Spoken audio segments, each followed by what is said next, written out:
like I said, that stopped moving.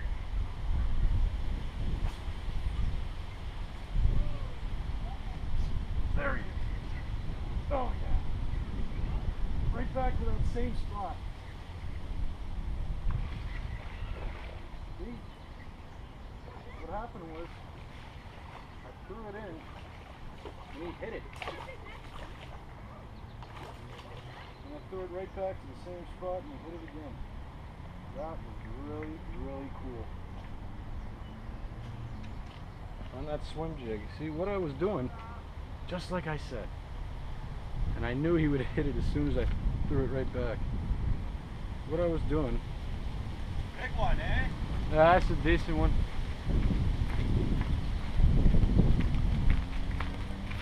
Threw it in once. Sorry? I threw it in once, he hit it, and then threw it right back, and he hit it It looks like bass that we caught. We caught one too the other day, eh? Oh yeah? 4 pounds. Where? Right here. Oh yeah? What'd you catch it on? See a little jig there. See that? See this jig. It's a nice looking fish. Wow. Look at that, eh, Anthony? Yeah.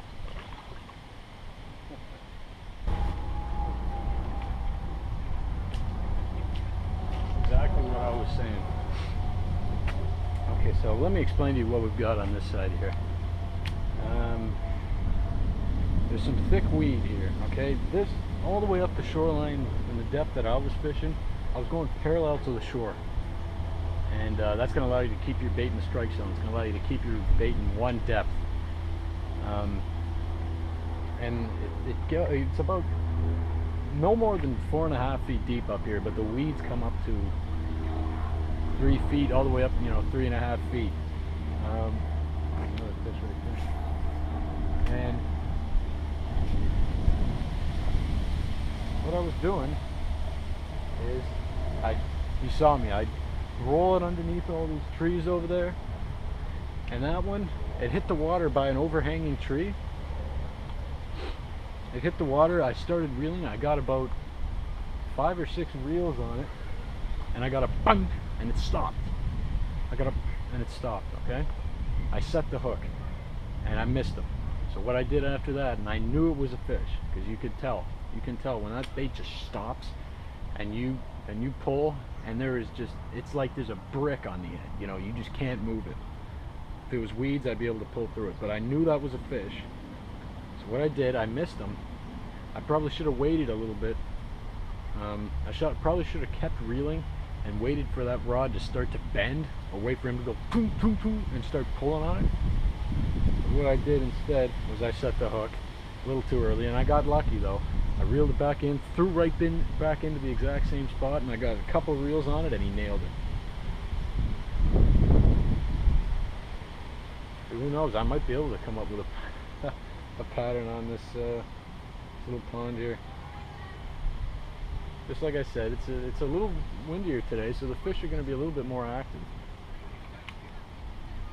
And when you look at that bait and you look at the water, or the vegetation in the water, that blends in really nicely. It just has that there's a little bit of red flash in that skirt, and that makes it kind of sparkle a little bit and stand out, but it looks like a crayfish just swimming along over top of those weeds. And it looks like I'm using the right color, because he hit that pretty good, and he hit it twice. So I'm going to keep trying this, keep fishing these banks, and see if we can get anything else.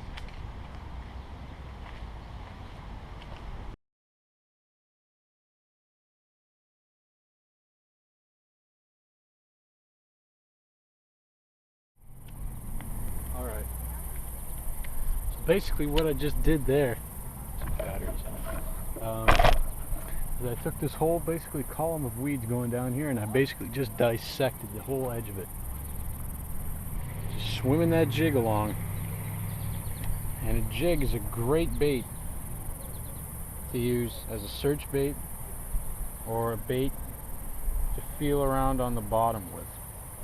The reason why is that thing sinks down there, and with a heavier weight like this is a 3/8 ounce, so it's not too heavy, it's just heavy enough for a pond like this that it will fall slowly and make it look natural and more appealing to the fish.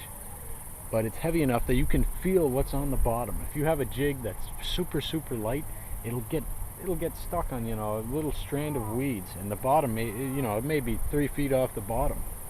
With a bait like this, it goes right through those weeds. You can feel around on the bottom, feel if there's any rocks, any areas where weeds are more concentrated, and you can figure out where the fish will be. Okay, so I'm back at the pond today. Last night and earlier today we had a lot of rain, so the water's a little bit dingy. And you know what? These are actually pretty good conditions to be fishing a spinnerbait.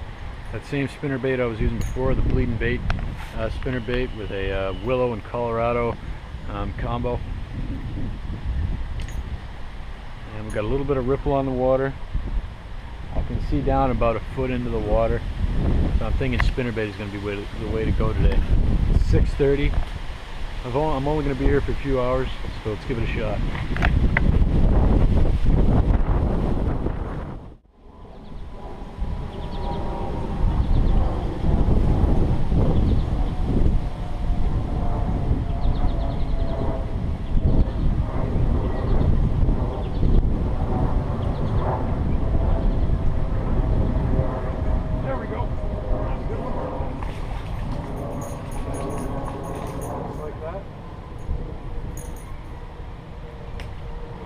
Perfect hook set,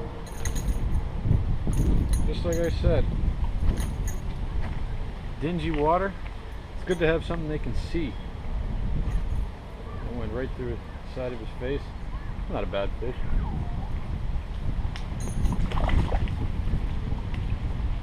What I was doing is just like I said before. Remember how I said before, don't set when you feel just dunk dunk dunk? I was reeling in really slow, giving it a few pops, and I was feeling a little pop on the end of the line, like there was a fish on the end. And he kept on following it, and he kept on popping it, and sooner or later that bait's going to stop. Whether it's a swim jig, a spinnerbait, a crankbait, whatever it is, don't set the hook when you feel a tap. Keep reeling until that bait stops, and you're going to put a lot more fish on the bank.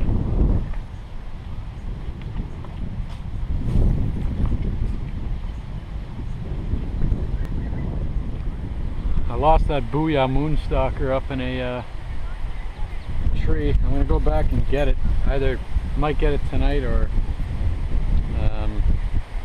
some other day, but it's not going anywhere. It's stuck up there. If I had just 50 pound like I'm using now, I could have just ripped it right down. But that 15 pound test broke. Guess the line got abrased, but whatever, see what we can do.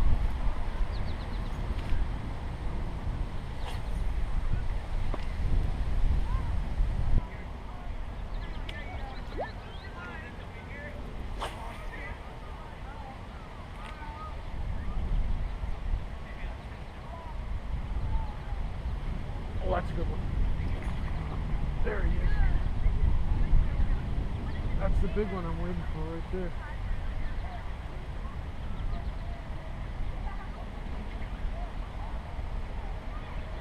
Oh, that's a good one. Oh man. Oh man, is this ever a good one? That's a nice one there.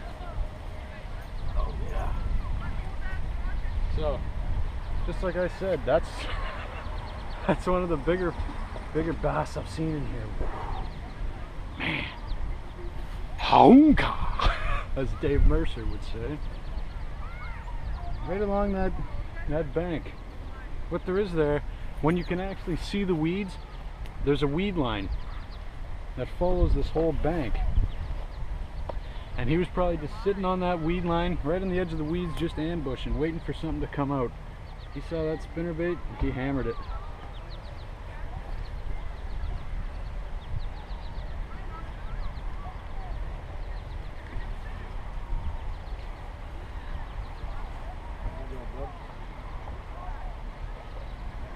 Good one. Anyone who says largemouth don't fight hard, that was a nice fight. And that heavy braid too. But again, look at that, he's bending my spinnerbait out. Again, I was just reeling it along, giving it a few pops every once in a while. And the most, I'm going to keep saying it because I think it's the most important thing when you're fishing any bait that you retrieve under the water that you can impart action on, or you can just straight retrieve. Whether it's a spinnerbait or a swim jig, whatever it may be.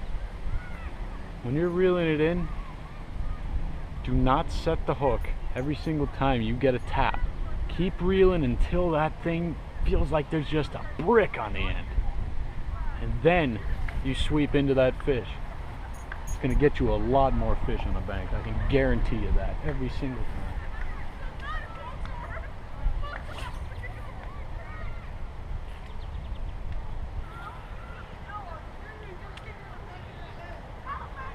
You know, a lot of guys on a day like today, when water conditions are really poor, they won't go out because they won't be able to fish their favorite bait, whether it's a topwater frog or a soft plastic, because they just don't work as well in dirty water. Clear water is where they excel. Like Bill Dance will tell you, they're contact baits, meaning the fish really has to see them or get a good scent in order to track them down. But you know what? If you come out on a day like today, you got some patience, and you take a bait just like this, and you slow roll it around cover, especially shallow cover, whether it's weed lines, overhanging trees, sunken trees, whatever it may be. If you really work at it, you can have a lot of success.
That right there, ladies and gentlemen, is a technique that has never been attempted before. Climbing a tree to retrieve your bait. You know you're hardcore when you do that. Oh, it's that Booyah Moonstalker. I didn't want to lose this. It's just such a nice bait. Whew. Man, what a beautiful night too. Well guys, I guess that pretty much wraps it up for today. So remember, when you're faced with tough conditions, tough water conditions, you know, cloudy water, high water, low visibility, choose something that you can go pretty slow with, that'll give off a little bit of vibration and some flash. Fan cast that bait until you figure out where the fish are, how they're feeding, what color they like. Figure out what's going on, and you can catch the fish in just about any water clarity or condition. Thanks for watching, guys. We'll see you next time.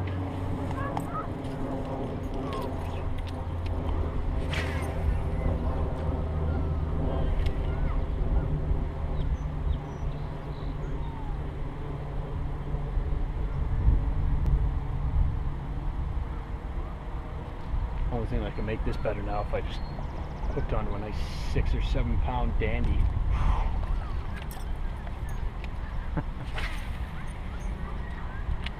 Every dog has his day. Every angler has his day as well. It's a line you don't usually hear. But it's true. I can tell you.